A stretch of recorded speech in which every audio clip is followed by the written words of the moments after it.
চেহারা যাদের একটু ভালো ভেবে নিচ্ছেন সেটা প্লাস পয়েন্ট হিসেবে ব্যবহার করতে পারলে ভালো, কিন্তু চেহারা ভালো, বডি ভালো ছেলেদের, এদের অহমিকার কারণে আবার কিছুই হয় না। এটা একটু নিয়ন্ত্রণ থাকতে হবে। আমার চেহারা ভালো, আমার লাগবে না, আমার গলা মিষ্টি, আমি এমনি হলেই হবে। মানে প্রচুর ছেলে মেয়ে আসে আমার এখানে কোর্স করতে, আমার চেহারা ভালো, গলা ভালো, সবই ঠিক আছে, খালি একটা সার্টিফিকেট লাগবে স্যার। কতটা অর্থব হইতে পারে? হ্যাঁ, সার্টিফিকেটে হলেই হয়ে যাবে, এটা না জানলে হয় না। তাহলে এই যে আমার গলা ভালো না, এই চিন্তা থেকে বের হয়ে আসবেন। প্রত্যেকের গলা ভালো, প্রত্যেকের চেহারা ভালো। এখন যে গলাটা আছে, যে কণ্ঠস্বরটা আছে, সেইটা আমরা আরও কত দারুণভাবে ব্যবহার করতে পারি। খিচুড়ি কেউ 30 টাকা বিক্রি করে, কেউ 300 টাকা বিক্রি করে, কেউ 3000 টাকা বিক্রি করে। একই খিচুড়ি, একই ডালে চালে রান্না হয়, তাই না?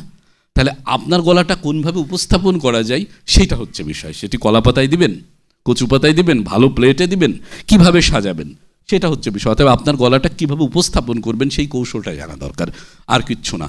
আমাদের সকলের গলা ভালো এবং প্রত্যেকে যে যার ধর্ম মতে মহান স্রষ্টার প্রতি কৃতজ্ঞ থাকবো। আয়নার উপর সামনে দাঁড়ানো মাত্রই, মুসলমান হলে আলহামদুলিল্লাহ, স্রষ্টা আমাকে চমৎকার চেহারা দিয়েছেন, কালো সাদা কিচ্ছু যায় আসে না, চমৎকার কণ্ঠ দিয়েছেন, আলহামদুলিল্লাহ।